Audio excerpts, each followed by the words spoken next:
Welcome to another episode of the Metroparks Podcast, episode 19. I am Lorenzo.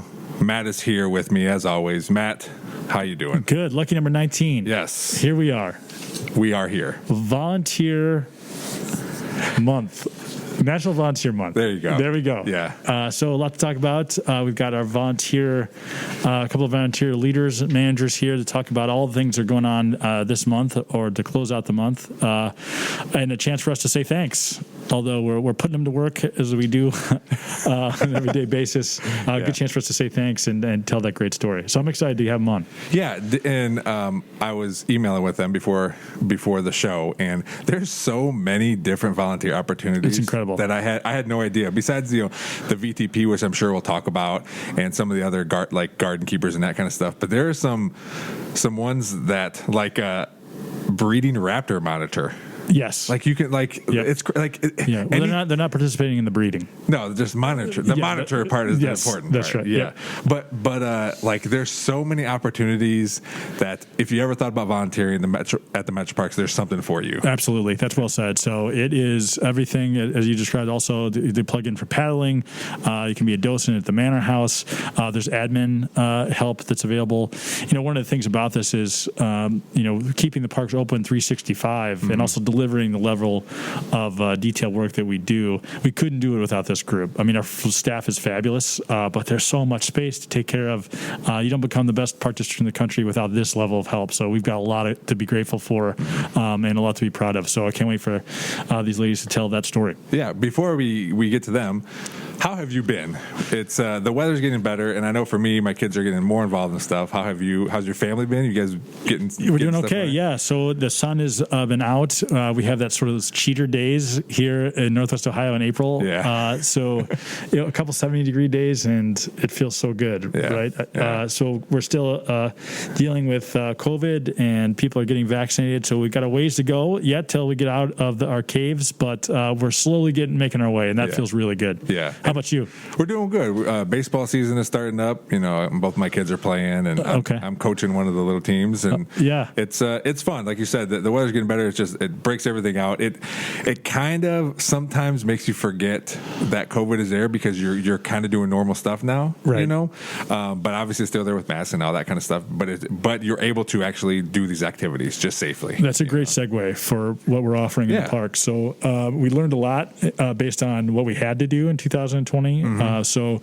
we are rolling out a full program docket, really, either virtually, things that we can't or provide safely with COVID, and things we learned how to do safely in 2020. So paddling is rapidly approaching. We still have spaces left for camp. Obviously, the capacity is much smaller to make sure we can deliver a safe product there. We've got yoga in the parks. We've got, again, the paddling will be opening here at the end of May. And everything that the Metroparks to deliver, we are finding a way to deliver it. So I'm proud of that, proud of the programming team, proud of the frontline staff. Rangers are keeping us safe, and we will keep plugging along here. So it's going to be a big year and an exciting one. Very excited. Very excited for our two guests too coming up. We'll be right back with our volunteer coordinators, Bailey Ballmer and Hannah Calandra. Nailed it.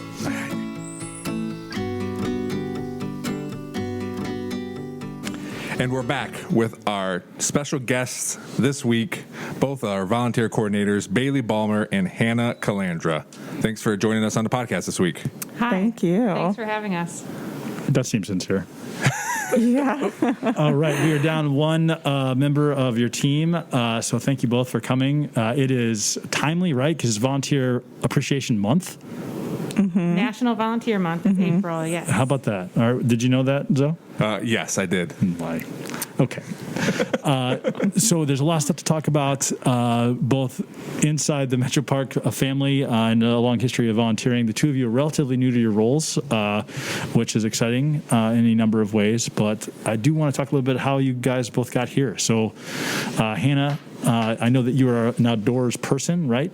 But are you a Toledo native? Yeah, I am. I was born here in Toledo, lived in Toledo forever. Okay. Well, 21 years. Okay. My life. Yeah. And your position specifically right now is what? Volunteer coordinator. Okay. And I said that at the beginning. Yeah. Okay. Isn't he the best? We couldn't have the show without him. Right? You got to have him. But you have a branch that you sort of oversee within the volunteer services. Can you talk to us a little bit about that? Yeah. Tell me my job. I'd love to know. But yeah, I primarily work with the programming department. Okay. So I do our volunteers or get volunteers for our outdoor skills. So mountain biking, tree climbing, paddling. I also oversee some of the volunteers in our historical capacities. So we have a training coming up this Friday for Fallen Timbers Battlefield Docents. So that's going to be a first. Could be this Friday, could be not, depending when Lorenzo can turn this around. Yeah, that's right. Any Friday, just show up. Any Friday, yeah, just call Lorenzo. We'll leave the number on Facebook. He'll train you. So Bailey, same for you. You've been you've worked with the Metroparks, as has Hannah, at a couple roles. Volunteers new to you. Yes. But how long have you been here, and what's your specific area of expertise in volunteering? So I've been with Metroparks for 4 years. Okay. So you and I are about the same time. Yeah. Volunteer services only a year. Okay. And I coordinate volunteers for volunteer trail patrol, garden keepers, trail stewards, more of like that park services. Mm-hmm. So anything that would help out our rangers or our maintenance staff. That's kind of my deal. Okay. Mm-hmm. And I think it's interesting, Meredith is not here, but all of you are kind of in your area of expertise or interest, at least from an outside perspective. So Bill, you were in operations before, so you know firsthand what the park needs and what frontline staff needs in terms of assistance, right? I think that's a real benefit. Oh, yeah. Well, thanks for elaborating. Well, it's true. I mean, you did a great job of it. God, you have no idea how much information I need, so thank you for saying it that way. But Bailey, and I want to get to you about this too. So I know 4 years down the road for Metroparks, but when there was little Bailey, what were you interested in? Where are you from? So I grew up in Holland. Okay. So the country? No. Okay. It's never the country, right? God, never, ever. Yeah. One of these days. One of these days. We'll have an international show, and maybe we could talk about shoemaking. Yeah. Clogging. Oh, there you go. Look at you.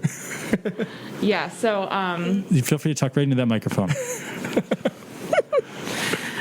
Yeah, I grew up in Holland. Yeah. I went to like Oak Openings, Side Cut were my parks. Yeah. I honestly have the first time I was at Wildwood was when I did my interview. Yeah, sure. I've had a similar experience. Like the first time I had been out to many of the river parks, it was for like a meeting. Yeah. I was like, I'll head right out there. Right. So, yeah. So cool. I was late for my interview because obviously I went to the visitor center instead of here, which everyone does. Yeah, right.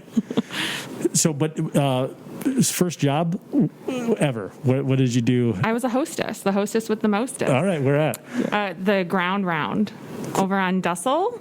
It's no longer there. Yeah, it's a little Mexican joint now. Yeah, okay. Not a coincidence that you work there and now no longer in operation. How old were you when you started there? 16. Okay, all right. Hannah, how about you? First gig? The restaurant that followed the Ground Round? Yeah, my first official job was at Zoop. Okay.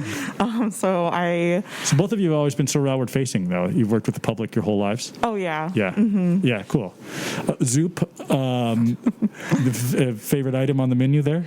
Oh, probably the chicken pot pie soup. Yeah. That's my daughter's favorite, too. I love it. Yeah. It's so good. Yeah. Sounds good. Mm-hmm. So, fast tracking. Bailey, I want to talk a little bit about what even volunteer trail patrol is to the layperson. But you move into volunteering. The job became open. You were immediately drawn to it. What brought you into this new arm of the Metroparks? So I was ready to make like a full-time move. Okay. Anyhow, and the Ground Round was no longer an option. Right. Right. For sure. I mean, I volunteered when I was young. Like I went to store camps my whole life, and I always did 2 weeks of volunteering. So I always liked that. And when the opportunity came, I just decided, let's try it. So, you brothers and sisters? I have 2 sisters. Okay. Do you make them volunteer? I try. Yeah. I'm not successful. Sure. Well, maybe we can use some guilt from this program to get them off their duffs. Your words. Hopefully. Yeah. Hannah, how about you? You went from programming to this, so you were already sort of outward facing. When this came available, why you? Well, I knew that the person that was leaving that position, she worked heavily with the Manor House, which is where I worked before coming into volunteer services. So I was looking for a more full-time position, just like Bailey was, and I was ready to kind of get more into the parks. Sure. So the two of you, and we're missing your third, right, really steward about 3,500 volunteers, if I have that number right, on a typical year. Obviously not in 2020, but that's a giant number. Volunteer Trail Patrol, Bailey, can you talk to us a little about the history of that and what they do for us or with us?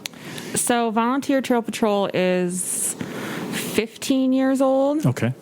And they really are just like eyes and ears of the park, and they like assist our staff and rangers mostly. Yeah. So they are the folks out in the park on the trails every day that if anyone has a question or needs to know where the bathroom is, which is like so important when you're at the park. You're telling me. Like they're there to help, you know, or right. if they get on a trail and there's a flood out at Side Cut because the river's up, they can tell staff to get that trail closed. Sure.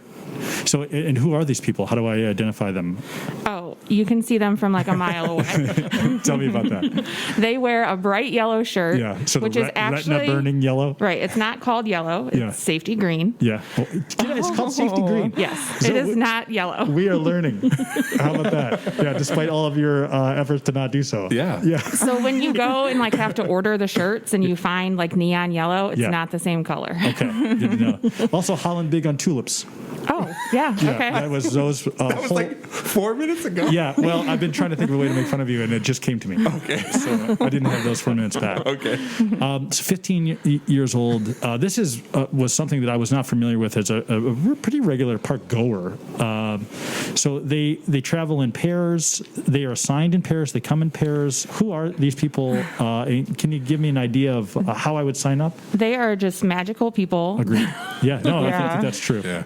And some folks come as a pair, you know, a couple or siblings or whomever, and some people just meet new volunteers and decide to walk with them. But you do have to walk in a pair. Okay. For all sorts of reasons. Sure. Well, I want to talk a little bit about those sorts of reasons, but I'll get right back to you, Hannah. Back into the Manor House. You're passionate about. There's a historical component of many of the things we steward, and that is a passion of yours. The volunteers that you manage, if you will, talk to me a little about who they are and what the kind of things they do specifically. Well, you can go anywhere from programming, you know, in the outdoor skills department. People just, they come to the park, they go to our programs, and they just want to know how they can help out the park more. And one of those things is, you know, hey, I went to this tree climbing program. I love tree climbing. We're like, well, why don't you kind of do it for free? And help out and assist. Why don't you do it for free? And, you know, on the other side of it, things like the historical perspective, the folks that are like in the Manor House, some of them were on the campaign to get Wildwood part of our park system and save Wildwood pretty much from a development. And they're so passionate about, you know, what they do. Yeah. Bailey's taking a selfie. It's for, I'm sure, her journal. Yeah. It's a big part of her life. Yes.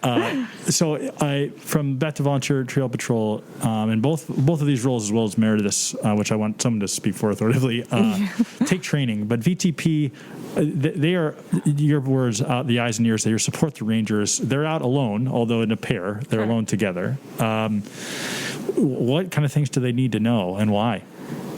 So you always prepare for the worst. Yeah. Rangers tell you the same thing. That's how I get ready for the show.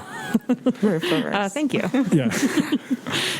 So, you know, prepare for finding deceased animals. Sure. Prepare for finding someone who has broken their leg. Yeah. So to do that, you have a core training, Okay. which consists of me doing a bunch of boring stuff on how you log in and enter your hours. Sure. And then also with Jim Cassidy, one of our rangers, great guy. who's like so exciting, and he talks about being out on the trail, what to look for, how to help, that sort of thing. And then you also get first aid and CPR training. Okay. So this is intense. Yeah. Yeah, absolutely. And how many, like from a driving standpoint, right? You have to get hours to get your driver's license. There has to be a component of that. How long does the training have to go, or what do you have to do to be a certified VTP person? So training is anywhere from 10 to 16 hours. Okay.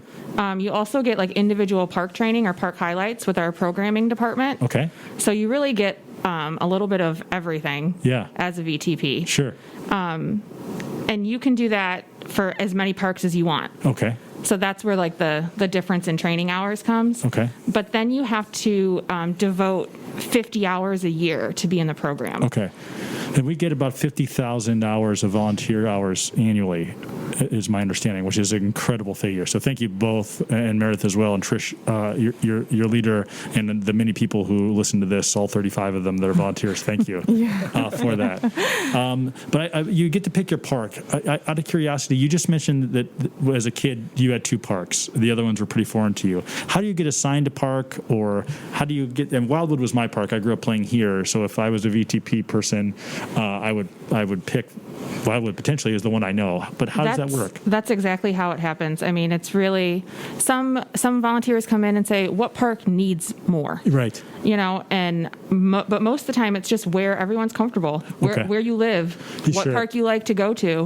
What has the stuff going on there that you like? Right. Mm-hmm. Okay. So then they get to pick and choose. Cool. Mm-hmm. And if they come alone, you pair them with someone. How is that synergy made? So we do a lot of events. It was a little harder this past year. I bet. But to get our volunteers to meet each other. So I don't particularly pair them with anyone, but I give them opportunities to find new friends. Sure. Okay. That's helpful.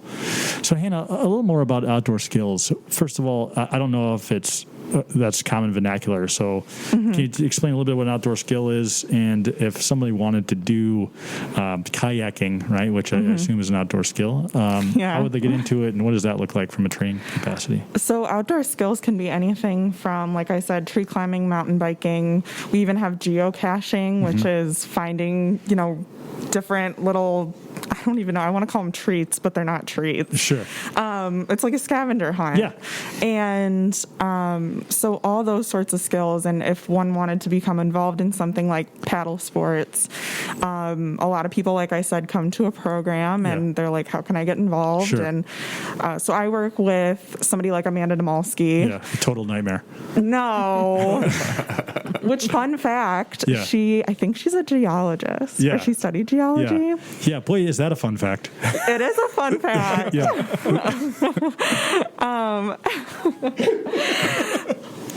Rocks are fun, okay? Yeah, totally. Yeah. My 9-year-old says that. Rocks are fun. Yeah, absolutely. Cool. Yep. Yeah. So Amanda would say, hey, I'm looking for some more volunteers, some more assistants. And we would set up a training day, and I would do what Bailey describes as the boring stuff at these training, and just like, how do you sign up for a shift? Yeah, but it's a serious business though, right? I mean, you are taking people's safety into your hands, and not just what I would describe as a relative passive patrolling way, although it's certainly important. You come across those things. In this, you're taking ownership of going into the water, right? Or going up into a tree. So there has to be training involved in that. And how do you know that someone's ready to take on that responsibility? What's the process for that? So some of them, I think for paddle sports, they have to kind of go through 2 different trainings. Okay. So the first one is kind of like an onboarding and kind of seeing where you do or how you do in that specific skill. You have to do life-saving measures, essentially, doing water safety. And if they don't pass that, they can't go on to assist in a volunteer shift. Yeah. which is unfortunate, but that goes to show kind of how serious some of the work that our volunteers do. Sure, absolutely. Out of curiosity here, and with a morbid sense of curiosity, what does failing the life-saving portion of training look like? Probably, I have not taken it yet, but probably not. Because you don't care about other people's lives? Not at all. Okay. So we use all the departments. We don't do a lot of the training. Sure. So we include all the departments. Right, because you two don't care about safety. I think we've established that. We might not be like know-it-all in safety. Mm-hmm. Yeah, so we let the experts do it. Right. But we really make an initiative to get out to these trainings and be a part of them. And for myself, and probably Bailey too, in the year and a half that we've been in these positions, we haven't gotten to do a lot that would be in a normal year. Of course. So I'm really excited for this year to actually, go to paddle sport training or tree climbing training and see if I could pass this life-saving test that I probably will fail. Yeah, there's the spirit. I like that the Metroparks puts so much training into volunteers because it's important that they know what they're doing and that they're safe doing it. But also, if the volunteer can't get through the training, then volunteering here isn't for them. Sure. Well, the really good thing, I guess, about our volunteer program is even if you can't pass, the life-saving or you can't pass CPR, there are opportunities here for you. Right. And like with Under Me, program assistants, help out at special events. They are also great communicators for what we're trying to do at Metroparks and getting the legacy out and the mission out, of course. So there is something for everybody. You don't have to be that, specific thing.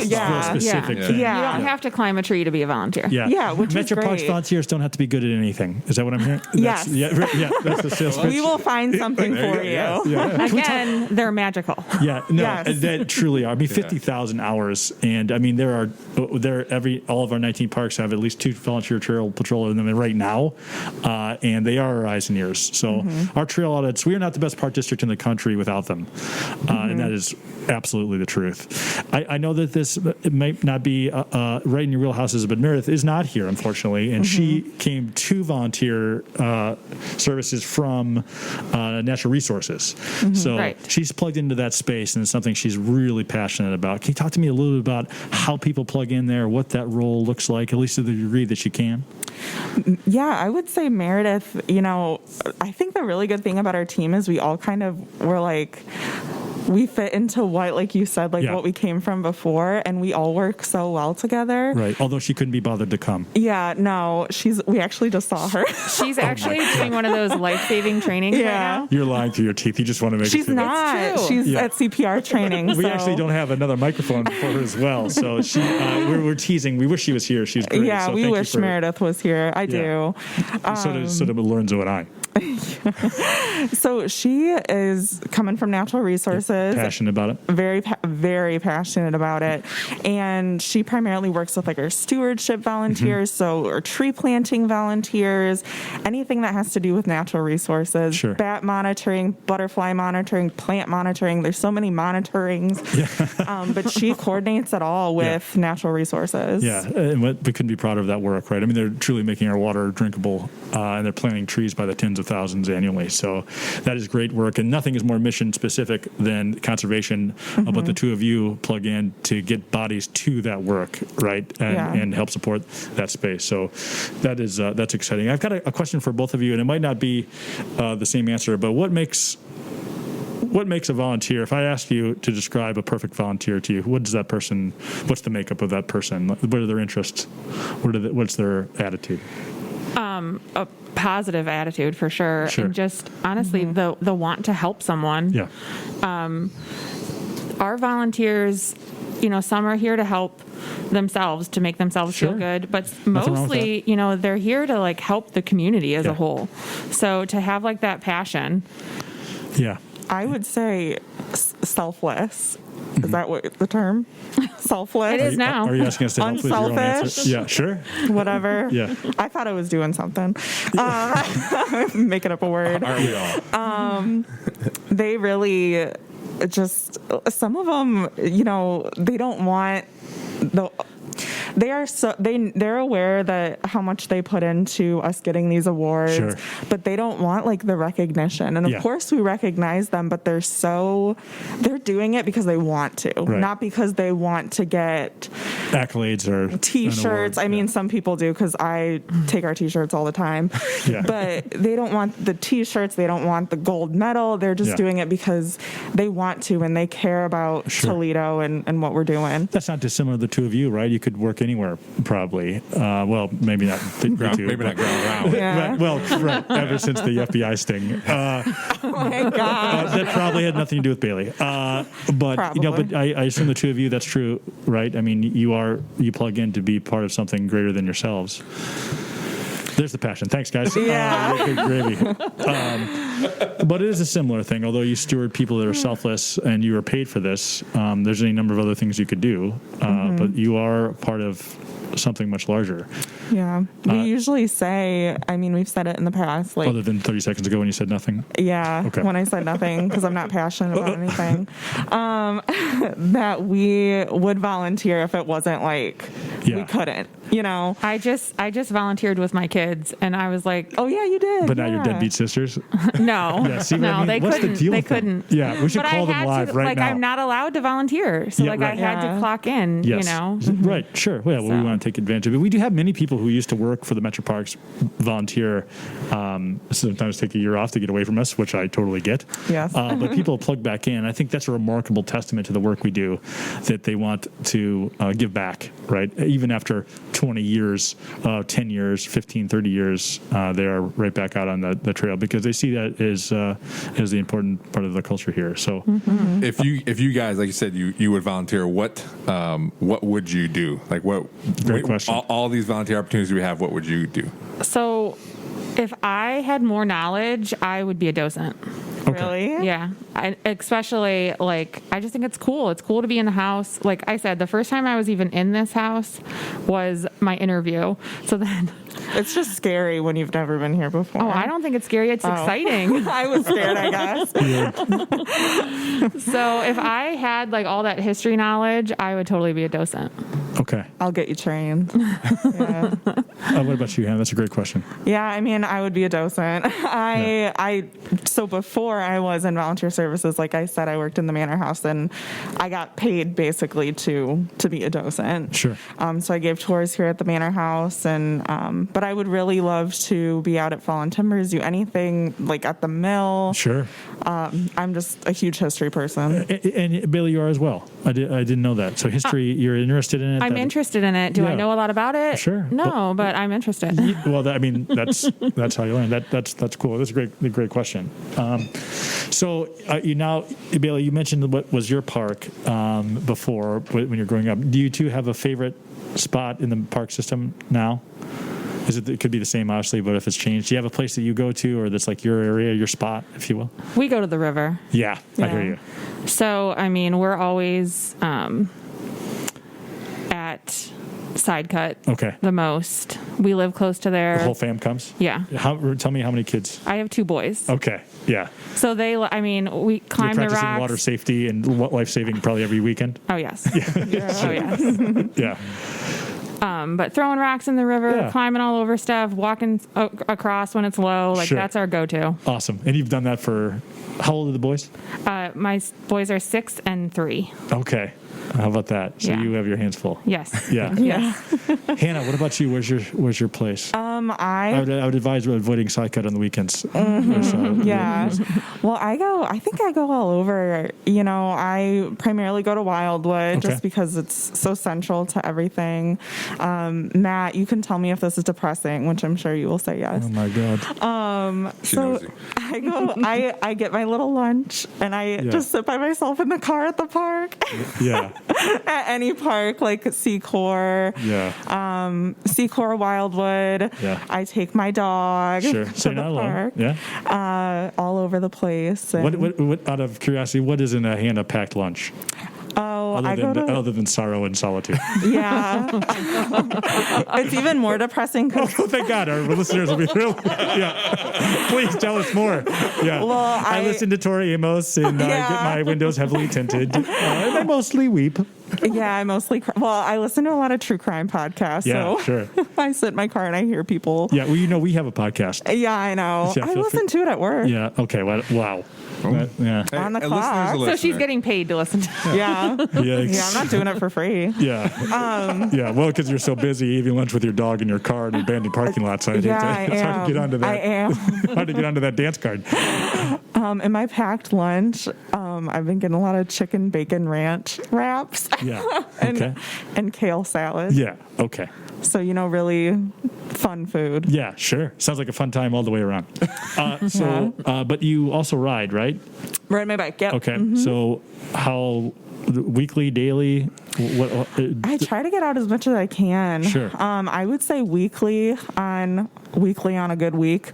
I get it. Yeah. And that's exactly the fitness that Lorenzo and I have committed to. Weekly on a good week. Yeah. Or year. I haven't hit a good week yet. That's okay. That's right. 2022 is really going to be he and I's year.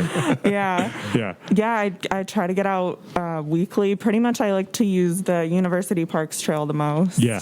Okay. Mm-hmm. Good deal. What's funny about that? No, it's just your face. Yeah. I can't even. I can't even see half of it, and it makes me laugh. Yeah, that's okay. Let's just keep plotting ahead here. All right, guys. So we've got a top 3 question that we usually keep to ourselves, but I'm curious as to your answers to a couple of these questions. So if you're up for it, we'd like to put you on the hot seat if you don't mind. Sure. Okay. All right. Look at that positive enthusiasm. Yeah, I'm nervous on what the question is. Okay. Well, so was Lorenzo. He's barely answered any of them in a cogent way, so don't feel any pressure. Favorite outdoor related movie? Can I stop you for a minute? Okay. Do you know any of our other top 3s we've done? Because you always only ever say that one. Well, I don't know what you do here on the show, so you could provide these things.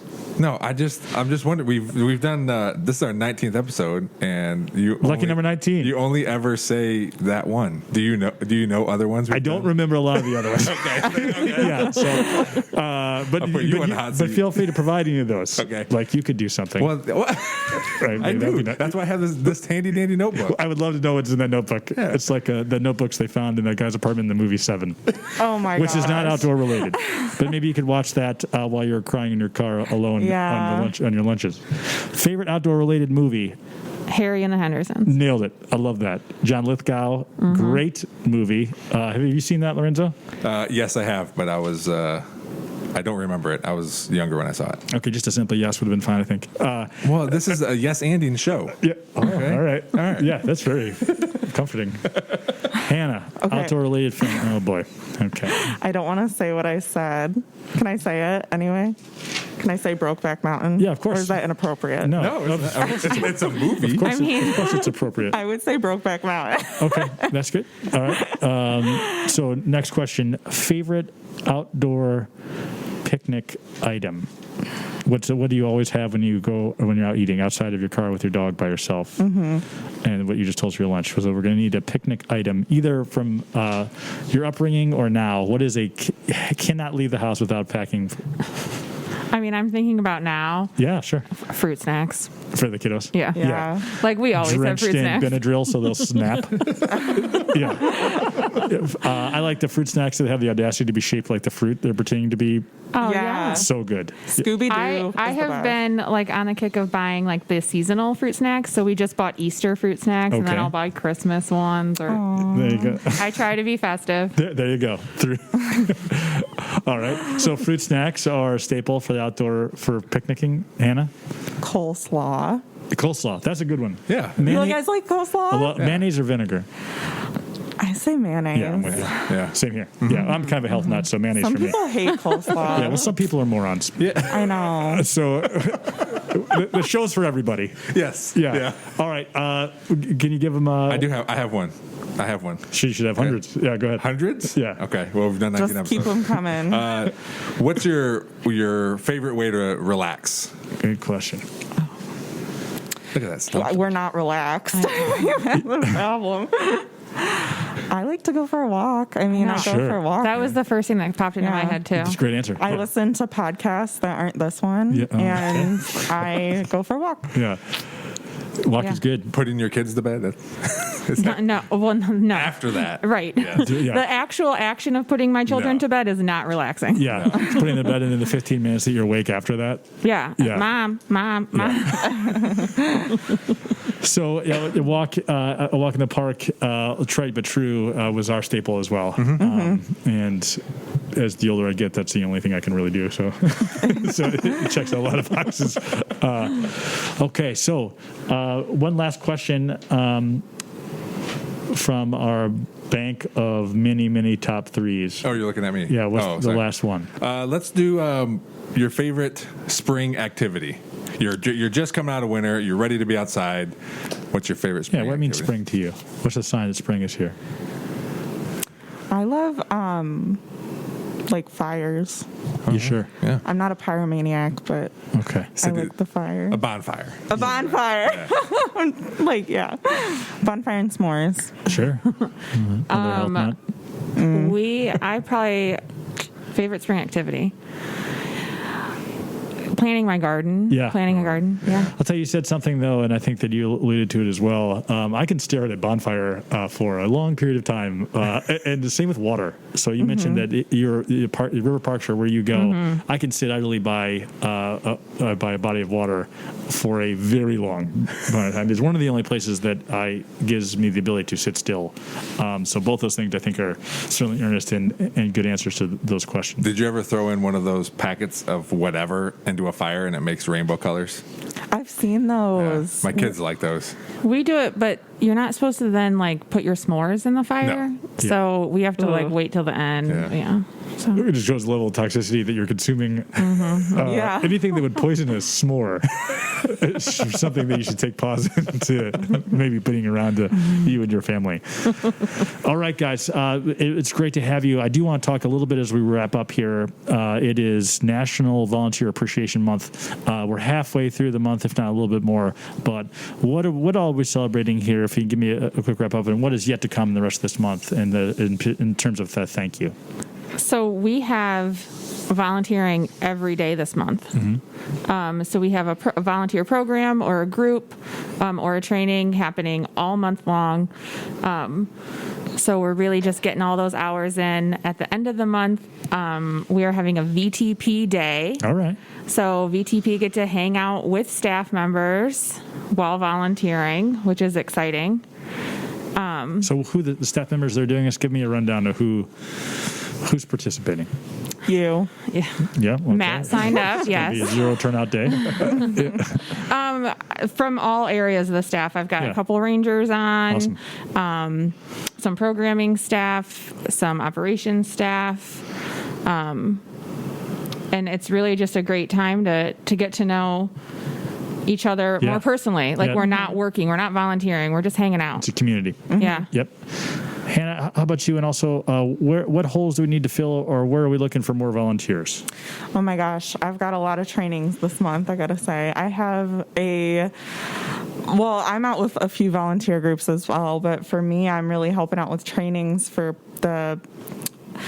programming, I would say. So we tonight, actually, which is helpful. What is the date today? 4/13? No, still not catching. It's not. It'll be, this will go out a week from today. Okay, well. Happy birthday, Hannah. Yay. Yeah.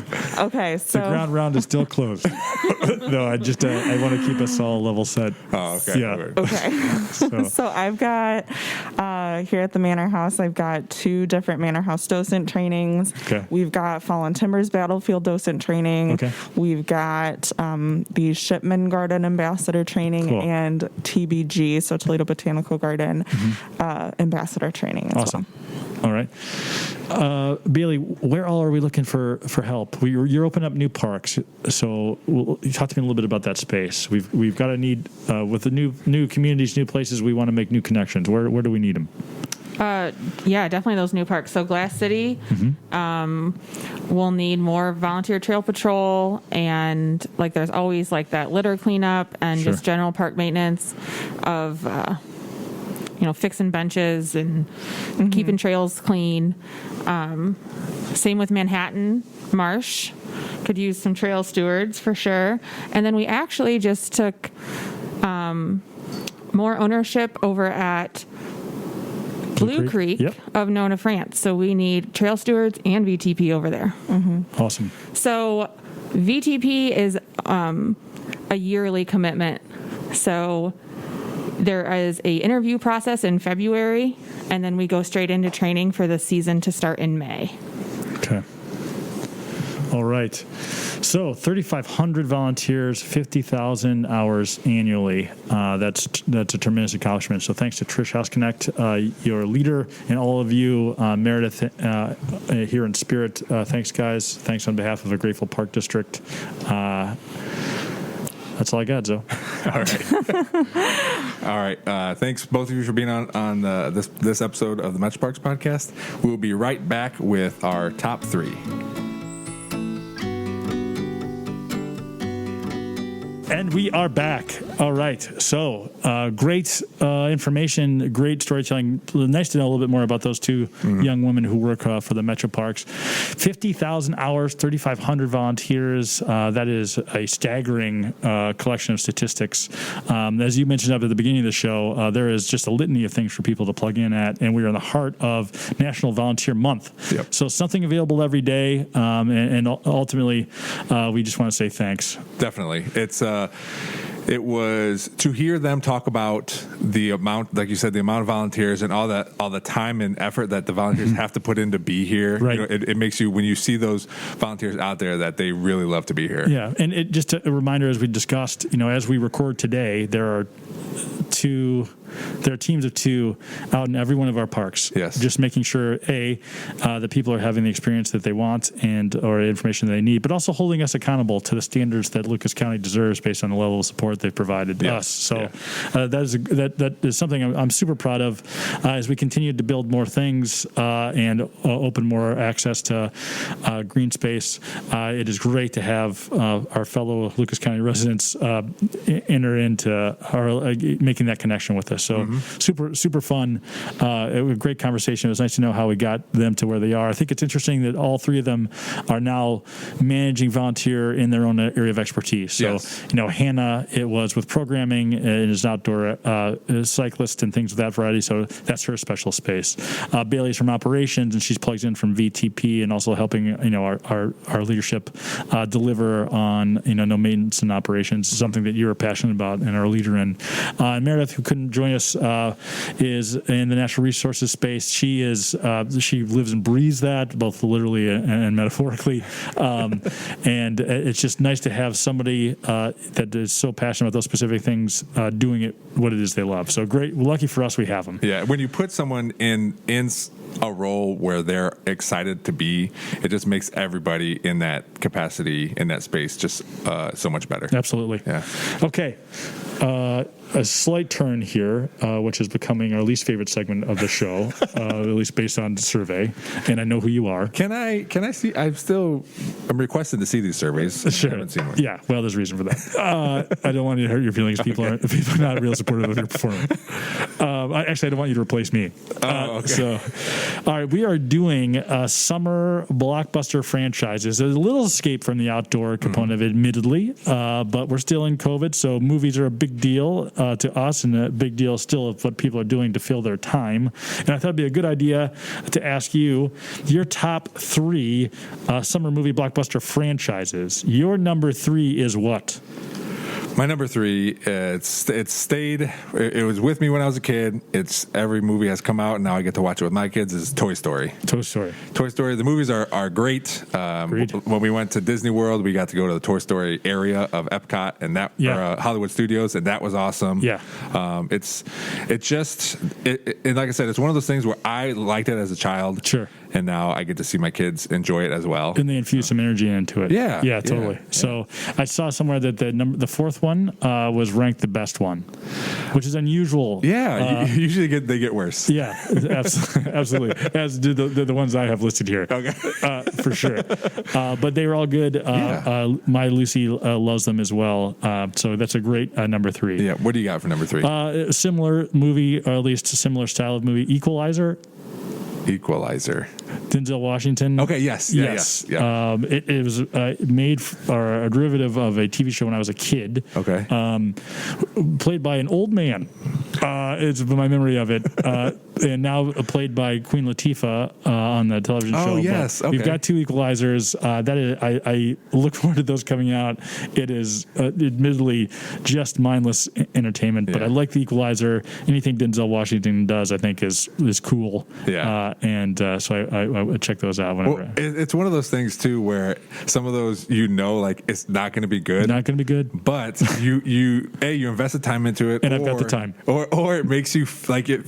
Like yes, it brings me back to the first one or whatever. Yeah, you know? I do. If you have a phone handy and you're listening, I would encourage you to Google the first Equalizer television show and then look at the picture of that gentleman juxtaposed to the handsome and remarkably charismatic Denzel Washington. It is just not a comparison that is favorable for the first gentleman. All right, number 2. Number 2 for me, Transformers. Okay, I hate these. Do you really? Yeah, I hate them as toys too. But please go ahead. Okay, so I watched a cartoon when I was little. Sure. I watched a cartoon, and when the movies came out, it was so cool to see something as when I was a little kid come to life, basically. Okay, and it was the same way with Equalizer. But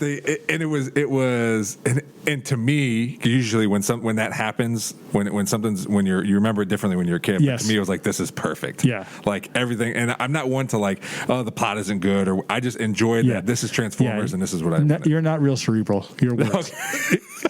So, let me tell you why I hated the toys. Please. I could never get, speaking of not cerebral, I could never get them back into the into the thing. I could get them into the robot, but they were never becoming the jet again. Okay, yeah. I was more of a GoBots, which is like the Duplo to Legos. Okay, yeah. Like if your kid's real dumb. Yes, real cerebral. Yes. Yeah.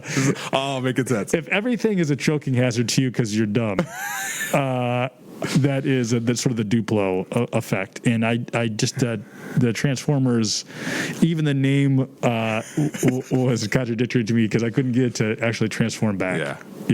They have a brand new, I saw it on TikTok, they have a brand new toy where it's Megatron, and you can say transform, and it does it itself. Yeah.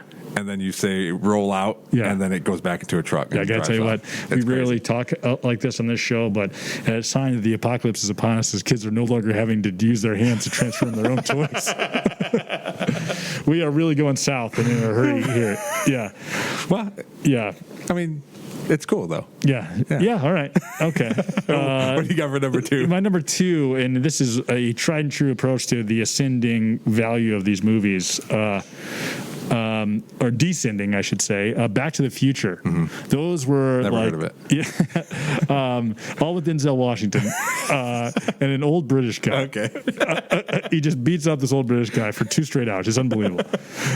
So the Back to the Future. Obviously, this is a staple. First one, amazing. You couldn't wait to come out for the second one. The second one comes out, incredible. Right, that story is great. The third one, that's sort of a. I mean, I certainly have time to watch it during COVID, but if I wasn't terrified of the Spanish Flu 2.0, I would not be watching the third one. Do you rewatch movies? Well, I do. Yes. Okay. I don't know if I rewatch them, although I will watch them if I come across them on television. Okay, I'll certainly tune into something. Yeah. Indiscriminate. So, the ones that you like. Yeah. Like if The Heat is my favorite movie of all time. If that is on, I'll flip through and I'll start watching whatever. Gladiator. I should, that I'll definitely watch. But starting one from scratch again. I think the answer to that is no. I've never been that way either. But the same way though, if there's a movie so much stuff coming out though, right? So I Bailey, Harry, and the Hendersons. I can't imagine like cracking that VHS back out again. And I pretended to know what the movie Hannah liked was, but because I wanted her to feel welcome, I have no earthly idea what show that was. That's all right. Yeah, so it's probably similar to Back to the Future 3. Right. Where very few people cared. Yeah, okay. That's right. Okay. Yeah, right. I just want to know, Back to the Future, that Alex P. Keaton, Michael J. Fox is the star. His only friend in the whole world appears to be this old rejected nuclear physicist. Yeah, it seems like an odd combination there. It was a tough script when you wrote that. That's his buddy. How are we these two guys have in common? Yes. Yeah. Much like us. Yeah. Right. Yeah, that's right. All right. Down to it here. Yes. Number one. I think I'm going to surprise you with mine. But what is your number one favorite summer blockbuster when we're approaching summer here? That's what makes this topical. Most people have tuned out anyway. Give me your number one. Number one for me, my favorite movie of all time. I've loved every one that's come out. Jurassic Park. Really? So the very first Jurassic Park is my favorite movie ever. Yeah, I can certainly see why. It's so. Yeah. No, I'm serious. Okay. Yeah. I know I was waiting for an insult. I know you're unfamiliar with me saying kind things to you. Yeah. And actually, it felt weird to me. Okay. Well, maybe we should do that. But yeah, I remember that coming out, the first one. Mm-hmm. Man, in terms of blockbusters, that was it. That first scene, or whenever they were first introduced to the dinosaurs running alongside of that Jeep, or whatever the hell it was, that was really cool. Similar in the episode of The Office when they go to the beet farm and Moe's comes running alongside of that. I laughed about that wholeheartedly. But Jurassic Park, did you see it in the theater?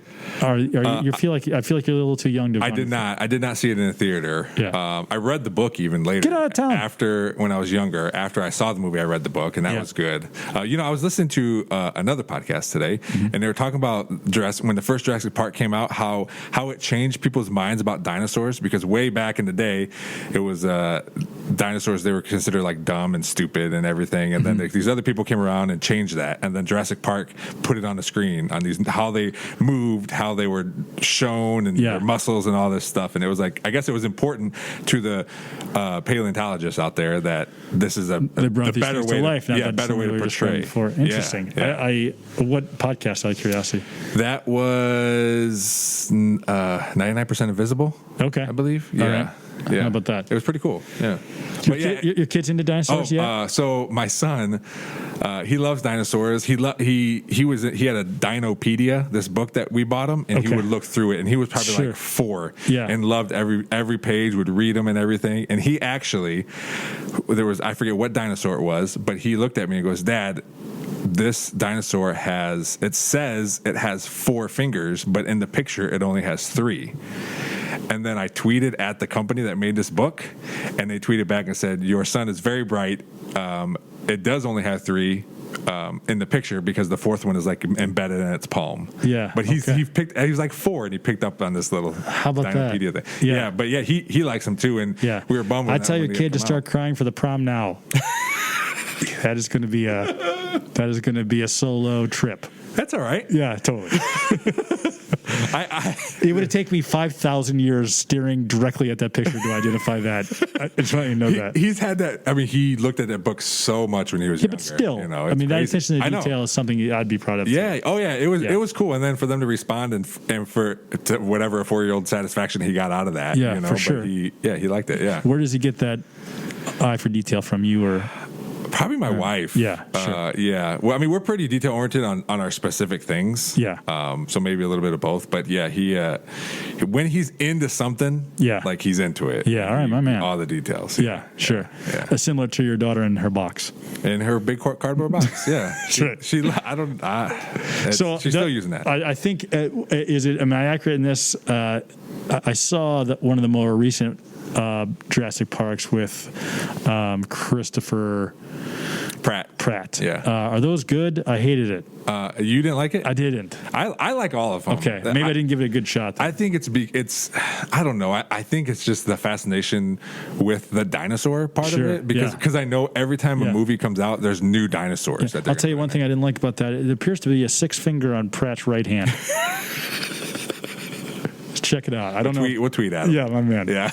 Yeah. So how many are in the series? How many have we? I know there was an original trilogy, and then there was I think there's like another 3 that came out or hasn't finished coming out yet. Okay. I'm not 100% sure. There has to be close to 7 now. That was gonna be my guess. Yeah. Yeah. How about that? Yeah. So but I loved every one of them. And so does my son. So okay, yeah. I'm ready. What do you got? Number 1. I love the Sherlock Holmes series. Sherlock Holmes. Yeah, with Robert Downey Jr. and the other guy. Some other guy. Yeah. He's famous. What's his name? Is that Benedict Cumberbatch? No, that's the television show, which I think is equally great. Oh, okay. Let's see. It is. We're gonna have to edit this. No, we're good. We're good. Sherlock Holmes. Yeah. Robert Downey. Let's see. He is in Talented Mr. Ripley, and Jude Law. Jude Law. There we go. Yep, there it is. See, I love those. There's 2 of them. I thought there was going to be a third. I just think that they're funny. I love the way they're shot. It's just I think I'm interested. I like Sherlock Holmes' general gig.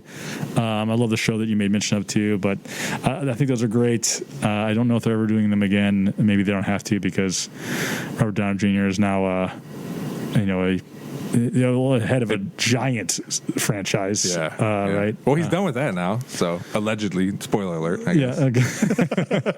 Tell Hannah. Yeah. When we'll release this Christmas 2022. But yeah, so those are. What got you into liking that? Have you just always liked it? I've always liked Sherlock Holmes or some mystery component of it. With it. And by the way, I should admit that I'm never really the one. I'm not wanting to solve the mystery myself. It's fine if I'm watching someone else be someone else's genius. Yeah.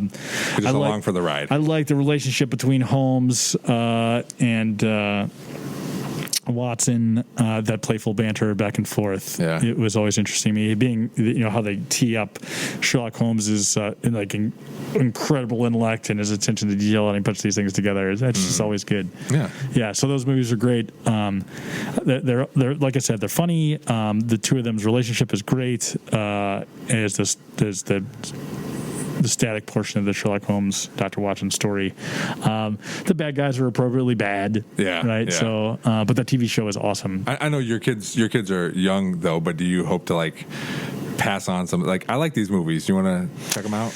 My dad read to me James and the Giant Peach, The Witches, Roald Dahl stuff, Phantom Tollbooth. I hope that they will be involved and be interested in those things. Uh-huh. I don't know if I've thought about we'll find something to share. I'm sure even if one of us is kind of faking it, or at least coaching to the test, meaning you're liking it because you get to be with them. Yes. Right. I think that goes either way. Sometimes the adults are faking it with the kids, and then they get you back by pretending to be interested in whatever dumb thing. And not so obviously. Yeah, exactly right. So I hope we find things like that to share, and the more that you both share them, the better, of course. Yeah. But whatever that is, I'm willing to be interested in cars if they're interested in cars. So you're willing to find a new favorite thing if it's their favorite 1,000%. Yeah, if they're into automotive repair, sounds great. Although I have no idea even how my car functions. I'm down for that. You're into horses, great. Yeah. Into science and stars, okay. I can certainly pretend like I understand what's going on enough. It's about time, right? So yes. Yeah. Any of those things I'm absolutely down for. Yeah. I will tell you that's one of the things that we get to do, right? I want to talk about your promotion here. They do like to be outside, and being outside with them is great. I'm just starting to get into the space where they have Lucy has soccer, so getting to go to those things, and that was your thing, so that's a little more exciting too, right? So I'm just excited for them to have stuff to do. Yeah, me to witness them doing stuff. But yeah, speaking of doing stuff here, I think we should close the show with big doings around here. Yeah. You are now. Well, tell me about what the I don't know what position it. No, I'm just kidding. Yeah. No, it's assistant supervisor position at Pearson Park that I applied for, and I did receive the job offer, and I am going to take that job. And I was talking to Brian, my current supervisor, and how I was reflecting on the other positions I've had, like through my years in the green industry. My very first year, I did nothing but patios and sidewalks and did hardscaping. My second job after that, I did all bed maintenance and tree pruning and shrub pruning and all that kind of stuff. And then the job after that, it was all irrigation and mowing. And then this current job is fixing buildings and fixing signs and doing path, and everything's been different, and it's leading up to what I'm doing now, where I need all that experience. Absolutely. And it just the way it worked out, I didn't even think about it until a few days ago. Where like, wow, this is working out really good, where I have all this experience and a bunch of stuff that it's going to help. Yeah, and you're going to need it. Pearson's a busy park. It's in our top 5 annually, so they put you between 600,000 and 800,000 visits. You've got a unique collection of activities out there. So you've got fishing pond, you've got tennis courts, you've got a very active playground, you have a perimeter trail that people use heavily. It's a great park. It's a cultural iconic place for Oregon and the east side of Toledo and Lucas County. So congratulations, brother. Thank you. You deserve it. Yeah, I'm really looking forward to it. A lot of really good candidates, right? But this comes with a real bias as somebody who loves you. But I'm grateful for it. I'm happy for you. You certainly earned it. And Pearson will continue to be a great place with your leadership. So congratulations. Thank you. Yep. Thanks. All right. So that's the end of 19. Is that what you wanted me to say? Was that congratulatory enough? I just wanted to make sure I didn't read all of it. No, that was perfect. Yeah, you hit it. That's right.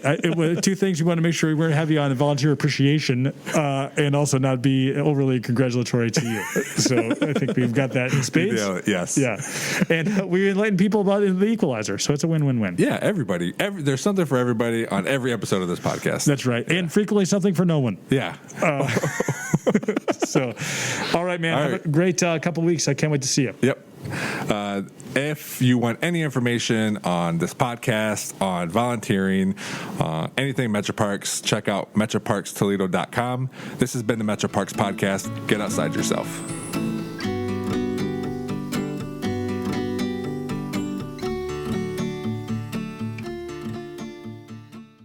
Trail cameras or game cameras are an awesome way to figure out what wildlife is living either here in your backyards in cities or in some more wild places. By finding little trails carved out through yards or gardens or even in the woods, you can actually place one of these cameras on there to see what animals are moving along those trails. We actually set up one of these cameras on a friend of mine's property in the Oak Openings region to see what kind of animals we could find wandering through his backyard. Check it out.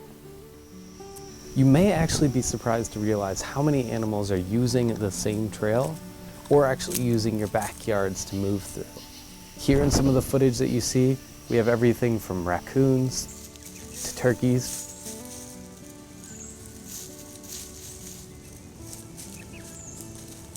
to even a quick glimpse of foxes.